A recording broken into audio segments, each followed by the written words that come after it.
Bonjour Odile. Bonjour. Bonjour. Merci, merci, je suis tellement contente. Merci à toi d'avoir accepté. C'est ça, merci Écoute, beaucoup d'avoir accepté. Ça me fait super plaisir d'être là avec tous les deux. Ça va être formidable. Merci. Bon, commençons par le commencement. Du coup, je vous laisse vous présenter. On commence par Odile. Après, je te laisserai te présenter Pascaline, pour ceux qui ne te connaîtraient pas encore. D'accord. Alors déjà, bonsoir, bienvenue à tout le monde. Et donc, je m'appelle Odile Chabriac. Je suis naturopathe. Alors, je réfléchissais ce matin à ce que j'allais dire et ça va faire presque une vingtaine d'années. Donc, ça commence à être polytraumatisant. Et à côté, et ben ouais, moi j'ai l'impression que c'est passé tellement vite. Donc je suis naturopathe depuis une vingtaine d'années. Je dirige une école de naturopathie qui s'appelle l'Institut de naturopathie humaniste. À côté de ça, j'écris des livres. Alors je pense que j'en ai écrit, je viens de signer mon 14e, enfin je viens de signer le fait que je vais l'écrire. Il n'est pas encore écrit.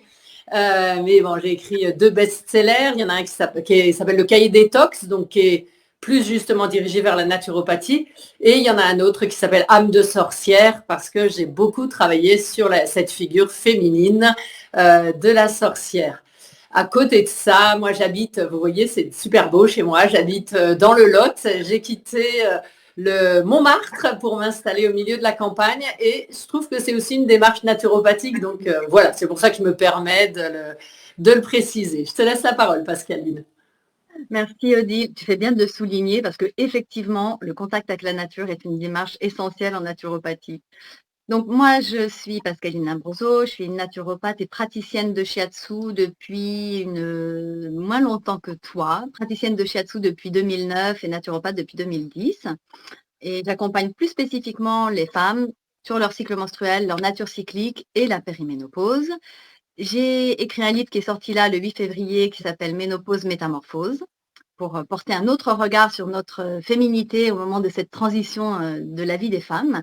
Et j'ai également un podcast qui s'appelle Au cœur de la femme. Et tu es également intervenante pour les chroniques bien-être avec moi sur Brut. C'est ça. Je suis donc ton intervenante bien-être pour ta chronique Brut. Et pour ceux qui ne me connaîtraient pas, moi, du coup, c'est Yana encore, créateur de contenu sur pas mal d'applications, TikTok, Instagram, et notamment Brut, où je parle d'énormément de thématiques et je peux recevoir des personnalités de tout horizon. Et je suis très contente de pouvoir faire ce live bien-être avec vous deux et de pouvoir parler de naturopathie. Avant vraiment d'entrer dans le vif du sujet, est-ce que vous pouvez nous parler de votre parcours ? Tout à fait. Tu permets, Pascaline, que je... D'accord. Alors, bon, moi j'ai un parcours un peu en zigzag, même si à force, ça fait cohérence, en tout cas pour moi. Moi j'ai fait du théâtre pendant une dizaine d'années, donc j'ai fait la mise en scène de théâtre, donc rien à voir. Et puis, je suis devenue journaliste. Pareil, alors journaliste spécial. En fait, j'avais fait des études de psycho et donc journaliste spécialisé dans le bien-être. Puis après, je me suis formée à la naturopathie parce que j'ai eu un vrai coup de cœur pour cette pratique.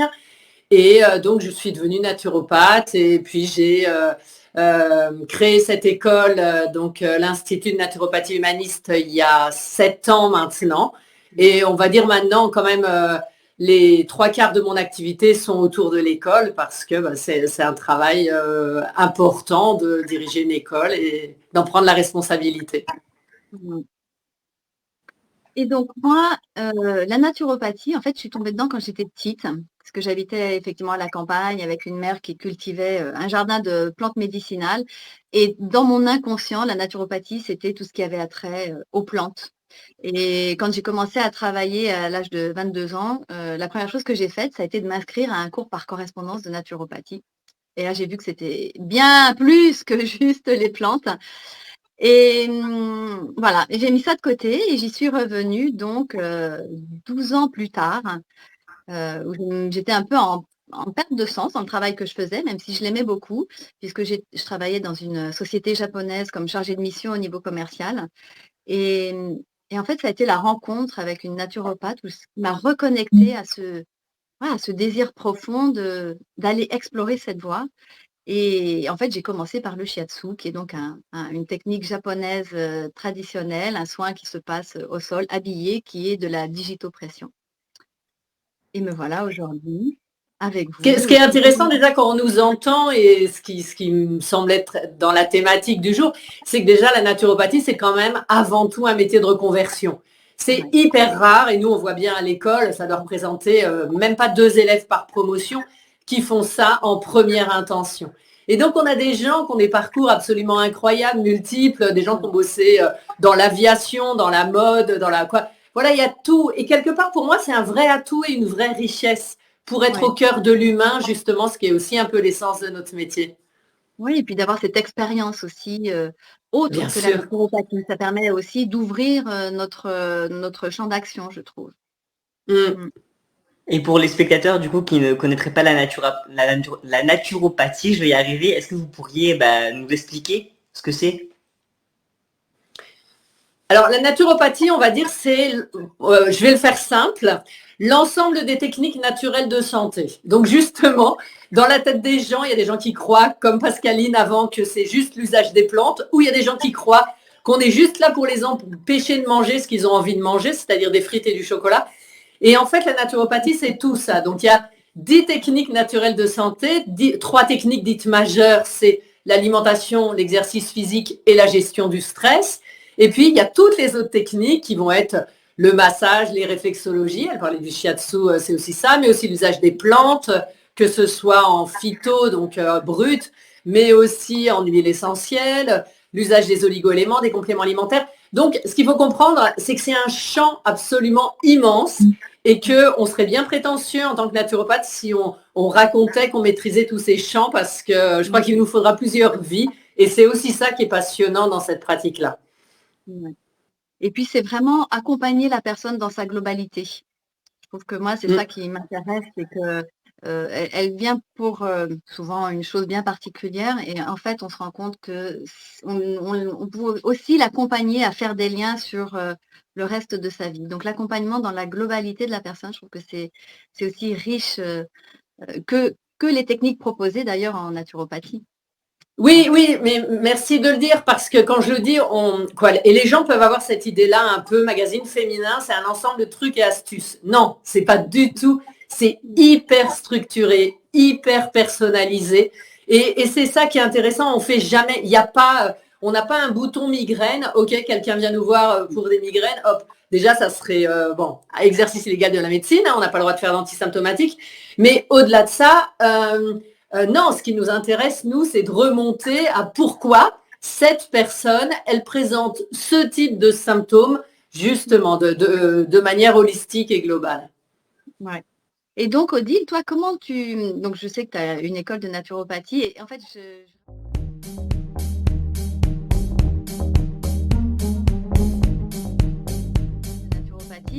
je vraiment suis très contente que ce soit toi qui sois là avec nous ce soir. Pour 2 raisons. La première, c'est que voilà, je te connaissais, que je suis ton parcours et que vraiment je trouve que c'est fabuleux ce que tu fais. Et en plus, tu es une femme. Tu es une femme et pour moi, c'était important que ça, je suis d'accord pour moi aussi. Oui, qu'en tant que femme, on puisse porter ce message de la naturopathie. Je trouve que c'est tellement près de notre essence féminine. Et donc, toi, comment tu positionnerais la naturopathie dans le système de soins français?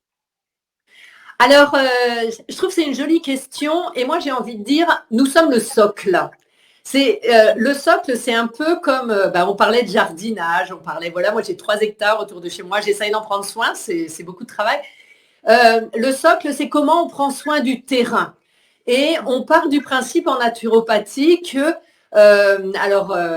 on disait le terrain est tout, c'est-à-dire qu'en tout cas, une pathologie, elle aura beaucoup plus de mal à se développer si on a un terrain sain. Donc, c'est vraiment du jardinage, on est un peu des jardiniers de la vie. Et l'idée, ça va être d'essayer de comprendre qu'est-ce qui, dans le mode de vie, fait que la personne peut souffrir de telles problématiques. Alors, c'est vrai que moi, je suis vraiment dans une perception intégrative. Au-delà de ça, moi, ça m'intéresse pas du tout, on en reparlera juste après, de me mettre en concurrence avec la médecine allopathique. Je n'ai absolument aucune de leurs compétences. Encore cet après-midi, je discutais avec une élève d'anatomie, mais et je lui disais, regarde, rien que, il y a quelque chose qui s'appelle le cycle de Krebs, qui s'appelle c'est la manière dont notre corps va gérer les sucres. Je lui dis, mais regarde rien que sur un schéma, ce que ça représente. Nous, en tant que naturopathes, c'est pas notre métier de connaître tous les détails de ce truc-là.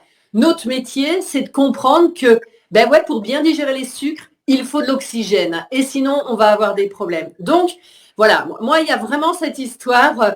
On est une médecine à la base, hyper préventive. Ça, c'est une chose, voilà, notre métier, c'est d'abord de la prévention. Et après, on va accompagner à la guérison, mais c'est pas nous qui guérissons les gens. On est totalement incapable de ça. Et ce que je veux rappeler, c'est intéressant parce qu'on est dans, moi j'aime bien les moments de polémique, hein, ça m'intéresse toujours, même si après on en parlera et ça peut être aussi interpellant. Mais aujourd'hui, la très grande majorité des mutuelles remboursent la naturopathie. Les mutuelles, c'est pas des enfants de cœur, ils s'en foutent, quoi. Eux, ce qu'ils ont bien compris, c'est que les gens qui investissent sur leur santé à moyen terme, ils sont en meilleure santé et ils leur coûtent moins cher. Donc, c'est un vrai investissement sur la santé. Et ça, c'est la naturo. Ouais, je suis d'accord avec toi parce que pour moi, la naturopathie en tant qu'accompagnante, c'est vraiment aussi de faire comprendre à la personne qu'elle a sa part à prendre dans sa santé. Voilà. C'est super important parce que, bon, en plus, avec le système français, les personnes sont quand même très, comment dirais-je, pris en charge. Alors que nous, on arrive vraiment avec, voilà, comme tu le dis, moi je le dis souvent aussi, c'est comme un terreau sur lequel on fait pousser des graines. Si le terreau est bon et qu'il est sain, on va avoir des jolies fleurs. S'il l'est moins, bon, on aura peut-être des moins jolies fleurs, mais ça fonctionnera aussi. Mais surtout, c'est quelle part je prends dans ma santé. Et ça, c'est pour moi quelque chose d'essentiel quand les personnes viennent en naturopathie, de comprendre ça. On n'a aucune solution miracle. On a des outils, on va les expérimenter. Ils ne marchent pas pour tout le monde. Donc, il y a ce côté que j'aime beaucoup, essai-erreur, justement. On va dans une direction, oui, non, ça fonctionne ou pas. Et c'est très humain. Moi, j'aime beaucoup l'expression à hauteur d'homme. Et on fait vraiment, nous, des choses à hauteur d'homme. Et de femmes. On est bien d'accord, Pascaline. Et de femmes. Je vais rebondir à ce que vous avez dit tout à l'heure. Du coup, parce que moi, j'adore les frites et le chocolat. Est-ce qu'il faudrait que j'arrête d'en manger par rapport à la nature? Enfin, est-ce que des naturopathes pourraient déconseiller de manger beaucoup de frites et de chocolat? C'est pas bon pour la santé. Alors, si la question c'est beaucoup de frites et de chocolat, oui, il n'y a pas de doute. Après, moi, un de mes mots-clés, d'ailleurs à l'école, on le dit souvent, c'est la joie. La santé, c'est quand même l'accès à la joie, au plaisir, à ce que les choses soient fluides. Alors, il m'est arrivé à l'inverse de ce que vous dites justement, parce que nous, des fois, on a des clients qui sont plus orthorexiques, plus radicaux que nous. Et moi, il m'est arrivé de dire aux gens, de quoi vous rêvez? Ok, des frites. Et moi, je notais sur leur programme de manger des frites une fois par semaine. Où est le sujet? On dit en naturopathie, c'est 80% de base nutritionnelle correcte. C'est-à-dire qu'il y a des règles du jeu à appliquer 80% du temps. C'est pas énorme, 80% du temps. Ça veut dire 8 repas sur 10. Et là, je parle sur l'alimentation. Et ça veut dire que il y a bien sûr tout à fait la place et pour les frites et pour le chocolat et pour ce qu'on veut. Je veux dire, moi, je suis pas du tout dans une manière de penser dogmatique. Ça m'intéresse pas.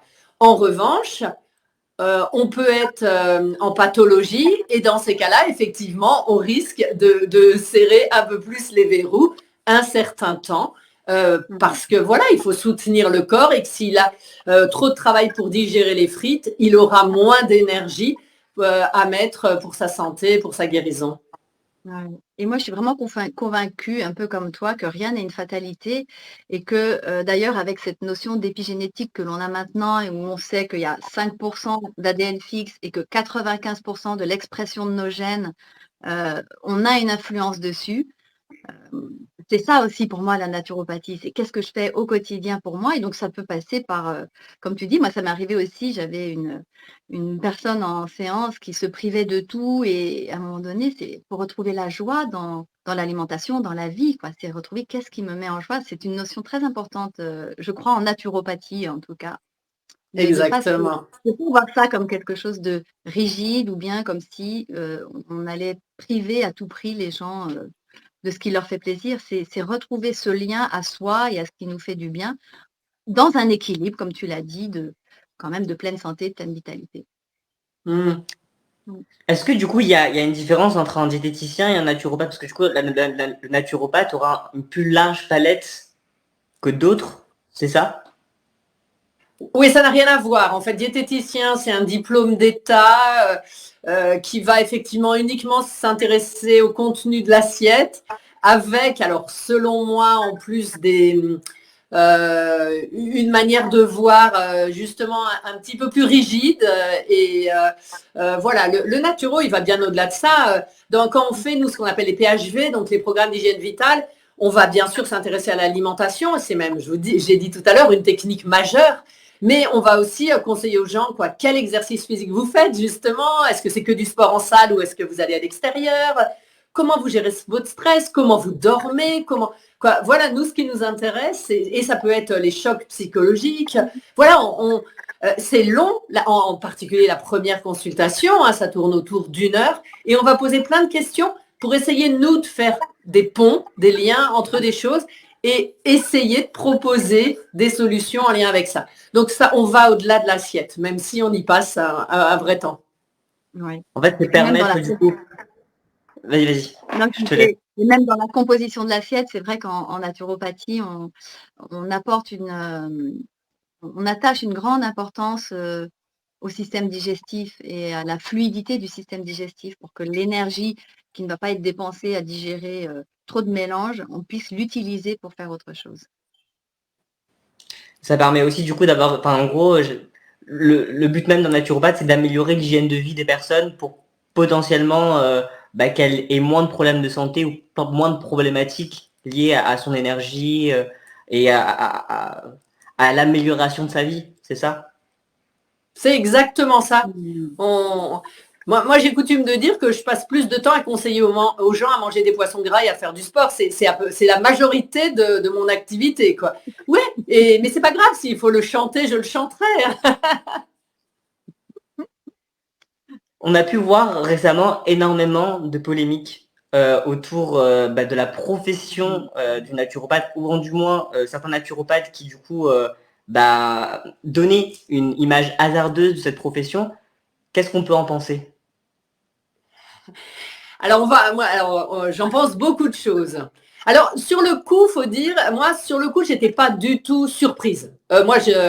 Mon ex-mari, il est ostéopathe, donc j'ai tout à fait connu toutes les polémiques sur les ostéos. Il s'était fait arrêter par la police et tout. Ils étaient exactement dans notre situation à nous, jusqu'à ce que l'ostéopathie soit réglementée et que l'État s'en mêle. Donc, moi, je me suis toujours dit qu'un jour, ça allait nous tomber dessus. Ça nous est tombé dessus et de manière assez effectivement bizarre pour cette histoire de Doctolib. Bon. Donc, sur le coup, je n'étais pas plus surprise que ça. Après, la chose qui m'a vraiment surprise, c'était le manque d'information des personnes qui transmettaient ces messages. Et en particulier, moi j'étais journaliste, hein, je vous ai dit, j'ai eu la carte de presse pendant, je ne sais plus, une quinzaine d'années. Donc, moi je trouvais que waouh, des journalistes, et je parle des grands quotidiens, je parle qui faisaient si mal leur travail, qui faisaient que des articles à charge, caricaturaux, etc. Moi, ça m'a blessée, mais dans mon âme de citoyenne. Moi, ce que je me suis dit, c'est waouh, s'ils parlent si mal des sujets que je connais et que je maîtrise, comment parle-t-il? Quelle confiance puis-je accorder pour des sujets que je ne connais pas et que je ne maîtrise pas? Donc moi, le choc, il a d'abord été là. Après, sur le reste, je trouve ça bien aussi. Moi, c'était pas des naturopathes. Déjà, les personnes dont on parle, c'est des gens qui avaient fait des business et qui s'appuient sur un pseudo-nom naturopathe. Et qu'est-ce que ça nous amène? Ça nous amène le besoin, la nécessité de réglementer cette profession. Ça fait, nous, des années qu'on demande que cette profession soit réglementée. N'importe qui ayant fait, justement, Pascaline évoquait une école par correspondance en 10 jours et qui coûte 90 € peut tout à fait se prétendre comme naturopathe. Nous, nos élèves, ils font 1500 heures de quoi? On va dire entre 1200 et 1600 heures de cours suivant les écoles. Ils ont des examens, etc. On voit bien qu'il y a un moment qu'il va falloir séparer le bon grain de l'ivraie. Alors, moi, la réglementation, je suis toujours méfiante parce que si ce sont des gens incompétents qui réglementent et qui et qui se base sur l'opinion publique, le pouvoir des médecins, etc., ça risque d'être compliqué. Mais néanmoins, les syndicats demandent ça pour l'instant. C'est-à-dire, mettons de la structure. Et c'est le parcours qui est en train d'être fait, hein, puisque ça y est, on vient de rentrer dans ce qu'on appelle un parcours métier. Donc, c'est-à-dire qu'on est en train, avec France Compétences, de définir ce qu'est un naturopathe. Donc, et en faisant cette définition d'un métier, on va progressivement aller vers une réglementation et un encadrement de sa pratique. Ça peut prendre 5 ou 10 ans, il peut y avoir des tas d'obstacles, il peut y avoir des marches arrière, mais néanmoins, alors je ne suis pas vraiment sûre que ce soit en lien avec la polémique, mais en tout cas, le fait est que ça se fait en ce moment. Voilà. Je ne sais pas ce que tu en penses, Pascaline. Comment tu as vécu tout ça? Bon, moi, je suis d'accord avec toi concernant les journalistes. Là-dessus, je suis entièrement d'accord. C'est-à-dire qu'ils ont mis tout le monde dans le même panier et d'un seul coup, c'était une profession entière qui était à blâmer. Donc moi, je dis toujours, je cite Le Petit Prince, tu sais, il faut aimer les roses et les épines. C'est pas parce qu'il y a une rose qui t'a piqué que il faut détester toutes les roses. Et donc vraiment, je me suis sentie comme ça. Et, et en même temps, moi, je suis entourée de beaucoup de médecins et donc qui voient comment je pratique. Et il y avait aussi un décalage entre une certaine réalité de praticienne de naturopathie telle que nous sommes, où je pense qu'on apporte une certaine conscience dans nos consultations, dans notre métier, des limites aussi, c'est-à-dire qu'on est parfaitement conscient des limites. C'est ça, de nos limites, de ce qu'on peut faire, de ce qu'on ne peut pas faire. Et moi, je suis comme toi, mon mari est médecin, et je dis, mais on ne fait pas le même métier. En fait, il n'y a même pas de polémique à avoir, on ne fait pas le même métier. On est d'accord. C'est-à-dire, c'est pour ça que voilà. Donc, il serait intéressant que peut-être tu reprennes ta casquette de journaliste, Odile, pour faire ce travail. Ben non, parce qu'on estimera que je suis toujours après complaisante dans l'autre sens. Mais non, je trouve que c'est intéressant. Moi, dans ce genre d'histoire, je me dis toujours à qui profite le crime. Parce que à qui ça profitait? Je veux dire, les médecins, on manque de médecins, ils ont du travail par-dessus la tête. C'est pas eux qui sont. On leur fait aucune ombre, aucune concurrence. Je suis incapable mais même de faire le 10e de ce qu'ils font. Donc, mais en même temps, à charge du contraire, ils sont incapables de faire le 10e de ce que je fais. C'est-à-dire que notre logique et notre cohérence naturopathique, moi je vois bien, hein, nous on a des médecins, des infirmières, des chirurgiens qui viennent en cours, donc on voit très bien des rhumatos, moi j'ai enseigné à plein de dentistes, donc puisque j'ai dirigé un DU de naturopathie, un diplôme universitaire, et qui était réservé aux professions médicales. Donc ce débat, on l'avait en permanence. Donc pourquoi tout d'un coup, il y a des gens qui sont venus jeter l'opprobre, alors sur des choses, des dérives qui étaient tout à fait légitimes de blâmer, ça là-dessus, il n'y a pas de discussion, mais en même temps, pourquoi tout d'un coup, ce truc est venu Bon, voilà, pour moi, il y a des enjeux de pouvoir financiers, des laboratoires, j'en sais rien, mais il y a eu quelque chose qui s'est passé dans nos dos. Alors c'est pour ça que j'étais super contente il y a quelques jours, parce qu'il y avait, et je vais les citer, parce que alors pour le coup, je sais pas, sur France Inter, il y avait une publicité pour la Matmut, et qui disait, vous voulez régler vos allergies, allez consulter un naturopathe. Et je me disais, voilà, l'un dans l'autre, finalement, on a été mis en avant malgré nous, et pas pour des choses dont on est fier, ou en tout cas collectivement, mais voilà, progressivement, les gens, ils ont entendu parler des naturopathes, et ça leur donnera peut-être l'envie d'aller plus loin. On fait comme Donald Trump, du moment qu'on parle de nous, que ce soit en bien ou en mal, on s'en fout. Oui, et puis en plus, je pense qu'on est quand même une grande majorité à savoir où est notre place et où est notre champ d'action. Donc, voilà, totalement. Je pense qu'il y a ça aussi. Voilà, il y a 6000 naturopathes en France, il y en a peut-être 10 qui, enfin, j'en sais rien, on n'en connaît pas 10, mais voilà, sur lesquels on peut contester et la pratique et même le titre de naturopathe, parce que naturopathe, c'est quand même hyper structuré. Bon, ok, quoi, voilà. Moi, je dis toujours, c'est pas parce que il y a un convoyeur de fonds qui est parti avec le camion, tous les convoyeurs de fonds doivent être suspectés.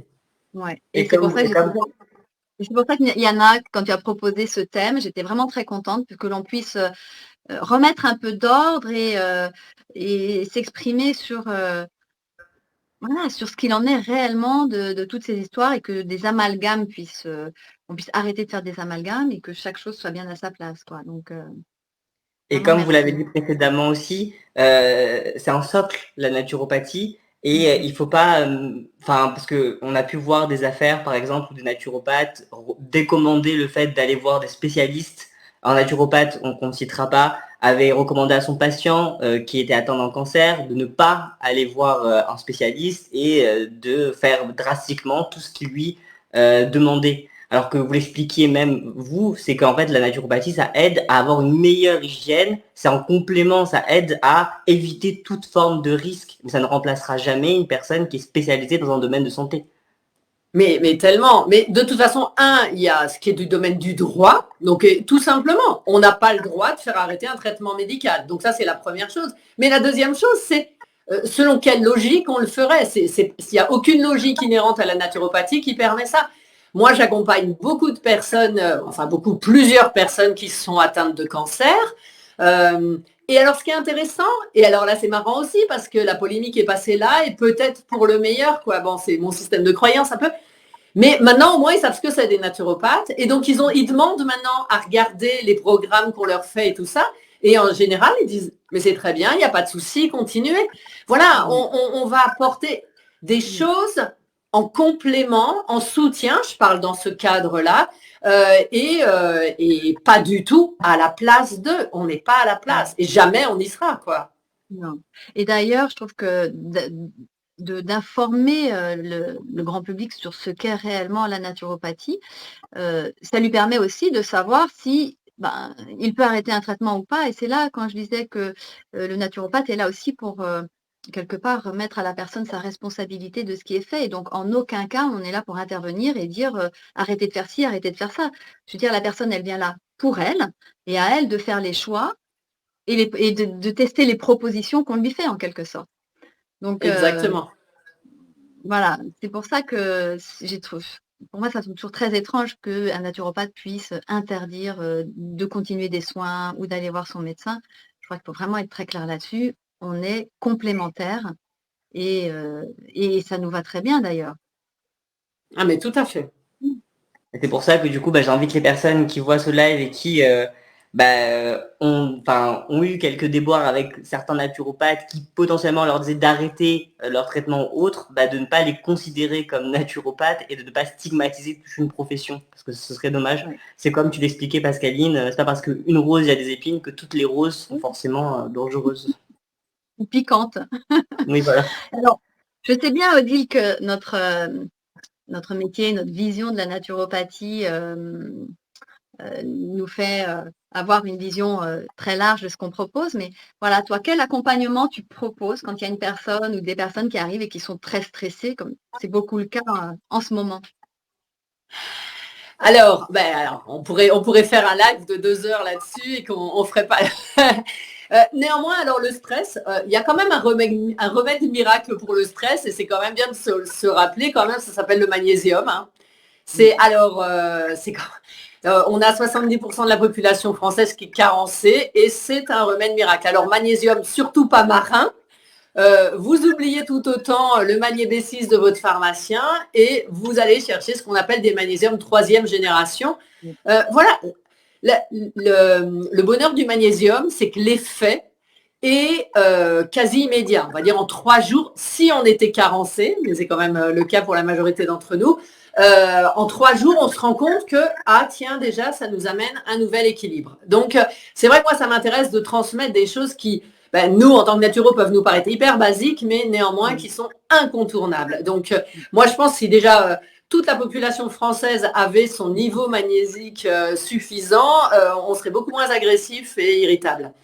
Après, la seconde chose, et je reviens à ce que je disais tout à l'heure, je passe ma vie à conseiller de manger des petits poissons gras, ce sont les oméga 3. On est quand même, mais moi je suis surprise, quoi. C'est systématique. Les gens ne mangent pas assez d'oméga 3. Donc les oméga 3, c'est quoi? Ce sont des matières grasses, des lipides qu'on va trouver dans les poissons dits gras ou dits bleus ou dits des mers froides. Alors il y a les petits poissons, nous on va les préférer parce qu'ils sont moins pollués. Donc sardines, maquereaux, anchois, voilà, harengs. Mais vous pouvez en trouver aussi si vous utilisez des produits de bonne qualité dans du saumon bio ou sauvage. Et puis après, on va trouver dans des végétaux, mais ce n'est pas la même qualité d'oméga 3. Donc, on va en trouver dans la mâche, dans le pourpier, dans les noix, dans l'huile de noix. Donc, deuxième chose auquel il faut penser. Mais après, Après, bon, il y a des tas d'autres compléments alimentaires, des tas de plantes vers lesquelles on va pouvoir se tourner, mais moi, je préfère pareil, être sur les fondamentaux parce qu'on sait que de toute façon, les gens...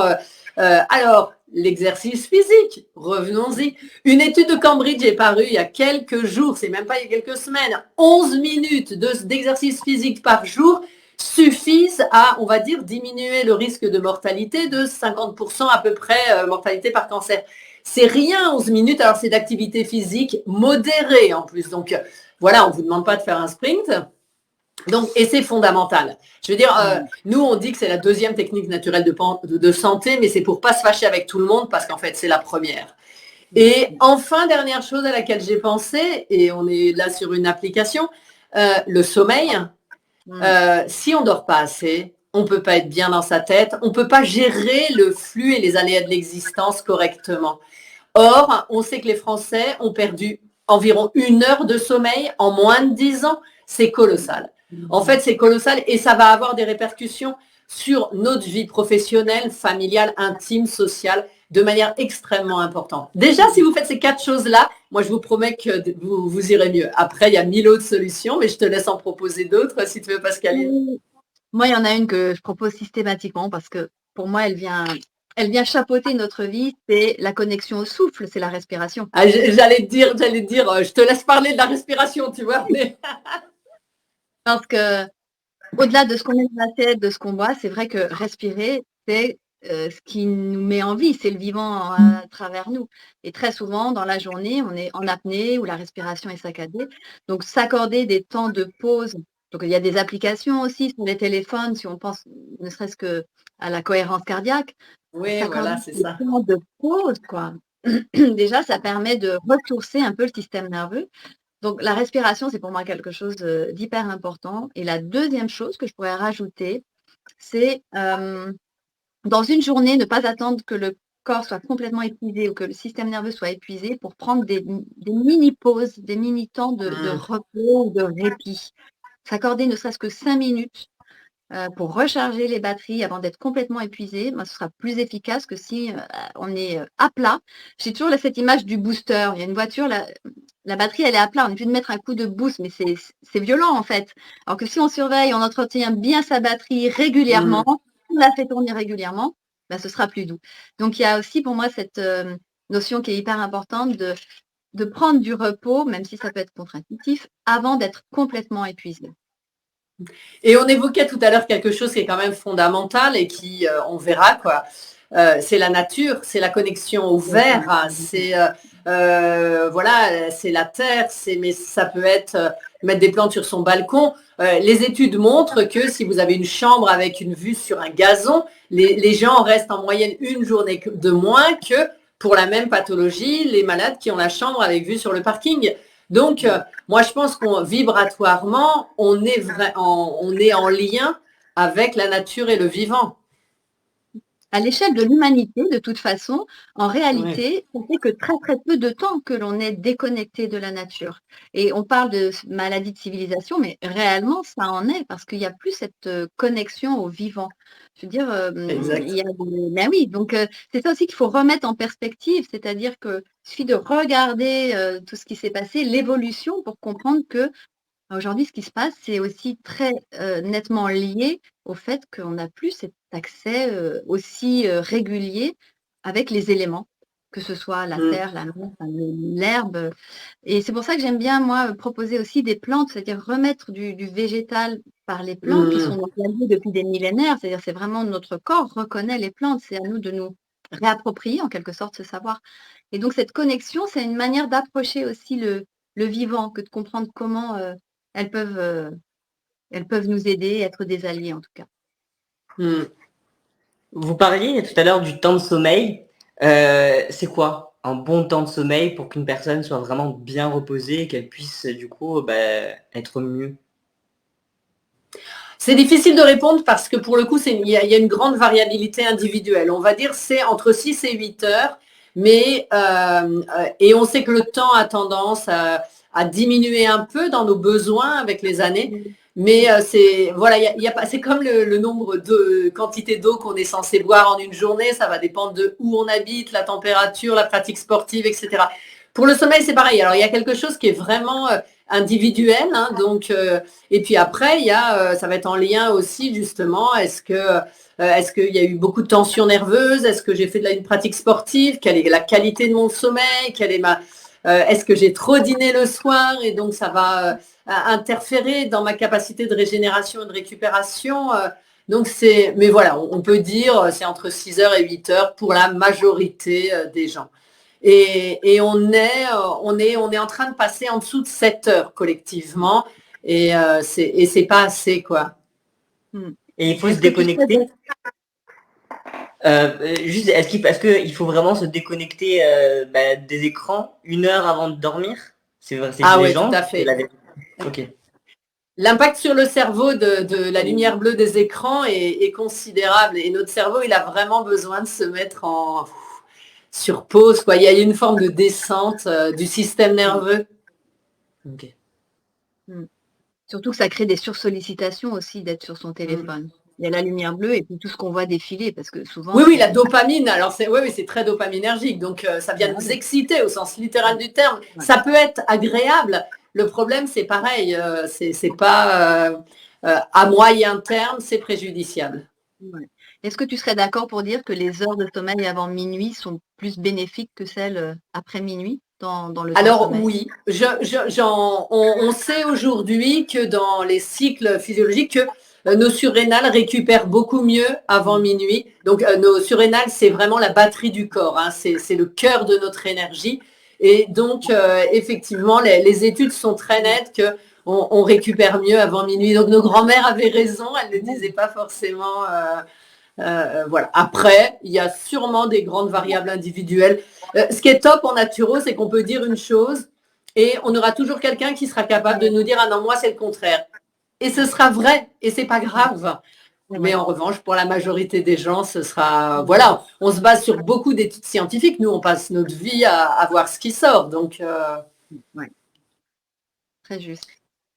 Quel conseil vous donneriez à des gens qui, du coup, voudraient emprunter ce chemin de la naturopathie? En tant que profession? En tant que profession, mais aussi également en tant que personne qui voudrait... Client? Du coup, oui, en tant que client. Alors, en tant que client, moi j'ai envie de dire, renseignez-vous autour de vous, faites confiance au bouche à oreille. Justement, par rapport à ce qu'on disait tout à l'heure, c'est voire impossible d'aller sur les pages jaunes et de chercher naturopathe. Ça ne veut pas dire que ça n'existe pas, ça existe. Mais voilà, comme il y a plein pas forcément de chapelles, parce que je pense que c'est en train de s'unifier, mais voilà, il y a plein de manières, plein d'énergies différentes. Après, il faut avoir une conversation téléphonique avec la personne avant d'aller la voir. Justement, pour sentir est-ce que c'est une personne qui est dogmatique, est-ce que je vais me sentir en sécurité, il y a vraiment, est-ce que je vais me sentir écoutée, parce qu'il y a aussi ce côté où on peut avoir tendance à mettre les gens vite dans des cases. Ben non, quoi, chacun a une histoire singulière. Donc, et déjà, est-ce que la personne prend le temps de ça? Voilà. Et puis Pascaline disait aussi une chose tout à l'heure, même au moment de la rencontre, comment est-ce que je sens le déroulé du rendez-vous?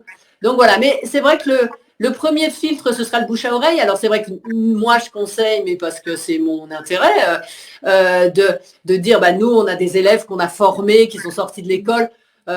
C'est un long parcours, donc nous on en est sûr, quoi. On sait qu'à partir du moment où on met leur nom sur le site de l'école, c'est que ça va bien se passer. Mais ça ne veut pas dire que ce sont les seuls qui sont bien. Il y en a plein de biens qui sortent de plein d'écoles. Mais voilà, après c'est une histoire de rencontre. De la même manière qu'on ne choisirait pas son psy sur l'annuaire, de la même manière un naturopathe, nous on pose plein de questions. C'est quelque chose de l'ordre de l'intime, même si on ne pose pas de questions intrusives. Mais il faut se sentir dans un espace de sécurité. C'est super important. Oui. Et puis moi, je trouve avec le temps que c'est le lien, en fait, qui est thérapeutique. Mais oui, donc, bien sûr. Oui, c'est donc hyper important que la personne, elle se sente en confiance, soutenue, entourée, avec bienveillance, sans jugement. Donc, ça vaut la peine, moi je suis assez d'accord avec toi, Odile, de prendre ce temps de parler avec la personne avant, même pour nous d'ailleurs, hein, parce que moi je ne reçois pas tout le monde en séance, donc de savoir si la personne est bien qualifiée pour... si les deux Puis personnes si sont le qualifiées courant pour être passe. ensemble, voilà, et puis si le Pardon? courant passe, tout simplement. Oui, Oui, voilà, c'est ça. et si les deux personnes, aussi bien le naturopathe que la personne, vont être qualifiées pour être ensemble. C'est aussi Mais ça. totalement, mais totalement. Ouais, tout à fait. Et après, sur le versant se former à la naturopathie, qui est une autre aventure. Alors moi, je dis, pour moi, c'est le plus beau métier du monde, mais pourquoi? Parce qu'effectivement, on est à hauteur d'homme et on est face à 1000 possibles et on écoute des tas de vies. Donc ça, moi, je trouve ça lumineux et joyeux. C'est pareil, c'est choisir son école avec discernement. Alors, à la fois, il y a tout le côté réglementaire, justement. Il faut que l'école, elle soit formation professionnelle. Je le dis parce qu'il y en a encore qui ne le sont pas, ce qui est quand même délirant. Il faut que l'école, elle soit Calliope. Il faut que l'école, elle ait adhéré à un syndicat. Ça, c'est du B à bas. Et puis après, c'est pareil, il faut parler avec les gens, il faut aller voir, il faut respirer les locaux, il faut respirer. C'est facile, sur toutes les écoles, il y a des annuaires d'anciens élèves. Appelez-les et voyez comment s'ils ont été contents ou pas. Parce que, voilà, c'est pas mathématique la naturopathie, c'est de l'humain. Donc, en tout cas, et tant mieux pour nous. Si c'était mathématique, on disparaîtrait dans les 3 ans avec les ordinateurs. Donc pour apprendre l'humain, pour entrer au cœur de l'humain, eh ben, il faut des gens avec qui on soit pareil. Comme disait Pascaline dans le lien client naturopathe, c'est la même chose dans le lien enseignant, enseigné, apprenant. Et est-ce que cette personne, je la sens, ou est-ce que, ou non, ou est-ce que j'ai envie. Et se méfier des écoles qui avaient bonne réputation et puis qui n'ont plus bonne réputation, quoi. Voilà, tout ça. La naturopathie est en mouvement, elle bouge beaucoup, donc allez voir. C'est un choix qui est déterminant dans votre vie. Ça coûte de l'énergie, ça coûte de l'argent, ça coûte. Alors, ce qui est paradoxal dans la naturopathie, c'est que c'est complexe. C'est voilà, les élèves, ils avaient imprimé leurs cours, ils ont ça quoi comme feuille. Ah oui, alors effectivement, on passe beaucoup de temps à conseiller de manger des poissons gras, mais n'empêche que pour arriver à ça, on fait un long chemin. Donc voilà, il faut quand même que ce soit à peu près pédagogue. Je ne sais pas si tu es d'accord avec moi, Pascaline. Oui, je suis entièrement d'accord avec toi. C'est vrai que en fait, ça vaut pourquoi c'est un long chemin? Parce que ça vaut que moi, en tant qu'être humain, je sois passée par ce processus, que j'ai pu intégrer, digérer, et c'est la manière dont je vais retransmettre ça qui semble être facile quand on conseille quelque chose, qui fait que, voilà, que la personne va comprendre que c'est bon pour elle ou pas. Donc oui, c'est un long chemin parce que ça demande de passer au travers de tout ce qui peut être proposé. Moi, je me souviens quand on avait étudié l'alimentation et les différentes diètes possibles, donc que fruits, que crus, etc. Et je suis passée au travers de tout, c'est-à-dire que j'expérimentais tout de suite. Et bon, parfois, c'était très hasardeux de le faire tout de suite, mais au moins, je suis passée et je sais qu'on ne peut pas conseiller une cure de jus ou de fruits sans avoir fait une transition d'un certain temps, etc. Donc, c'est aussi comment le naturopathe en face a expérimenter ce qu'il conseille. Donc ça ne veut pas dire Tellement. que... Alors, en même temps, oui, on ne peut pas avoir tout expérimenté. Voilà. Et ça ne veut pas dire que ce ne sera pas valable, mais en tout cas, d'avoir expérimenté les choses bien qu'on sûr. propose, ça a une autre saveur. Exactement, oui. Il y a un vrai rapport aussi avec la spiritualité, j'ai l'impression, quand on parle de naturopathie. Enfin, en tout cas, moi, c'est comme ça en tant que profane. C'est comme ça que je le ressens. Ce rapport avec le souffle, la nature, il y a un vrai rapport avec cela. Peut-être que je me trompe tout à fait, mais je sais pas. Moi, je pense que non, tu ne te trompes pas dans le sens où, on va dire, on va travailler sur différents plans de l'être et il y a une dimension, alors qu'on va dire, on peut mettre le mot spirituel, pour moi, c'est pas un gros mot, mais on peut dire qui est le sens de l'existence. Quelqu'un qui perd le sens de l'existence, son corps, il va pas aller bien au bout d'un moment. Donc, voilà, qu'est-ce qui me donne l'élan, qu'est-ce qui me donne l'enthousiasme pour vivre? Donc, et pour moi, ça, c'est de la spiritualité. Donc, oui, c'est bien sûr qu'il y a ce plan-là, cette dimension-là, même si c'est pas forcément celle qu'on va évoquer avec les gens.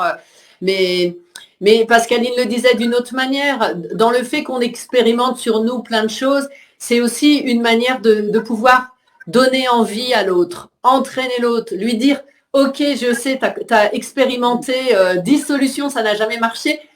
On va ensemble en expérimenter une 11e. » Et ça, c'est quelque chose qui se travaille dans le ventre, quoi, et à la fois en lien avec peut-être plus grand que nous. Ouais. Et le fait d'ailleurs d'avoir expérimenté, moi je trouve que ça ouvre, ça donne l'autorisation à l'autre de faire toute cette expérimentation-là. Donc ça bien ouvre sûr. de perspectives et d'actions. Et pour moi, la spiritualité, c'est pas un gros mot non plus, puisque c'est très, très rattaché à ce que tu disais, le sens de l'existence. Et ça, tout être humain a besoin de sens pour se sentir pleinement épanoui et en lien avec ce qu'il fait. Tout à fait. Donc, En tout cas, merci beaucoup d'avoir répondu à toutes ces questions sur la naturopathie. J'espère vraiment que ça va pouvoir permettre à des personnes qui ne connaîtraient pas ou qui n'auraient pas forcément compris de comprendre ce que c'est réellement que la naturopathie. Et merci d'avoir accepté du coup notre invitation. Vos réseaux, c'est très important. Où est-ce que les personnes pourront vous retrouver s'ils veulent voir votre contenu ou même potentiellement prendre contact avec vous?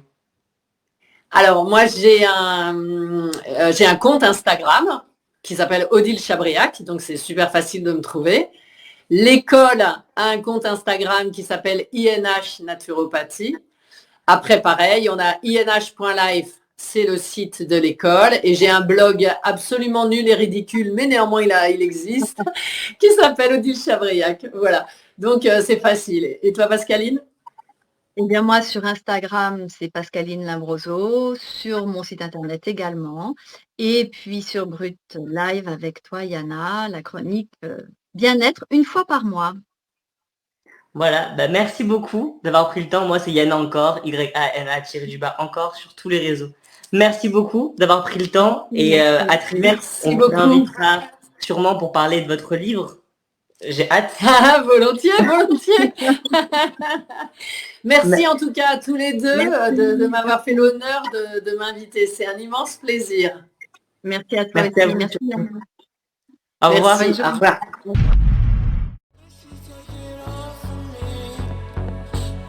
Her love, it was all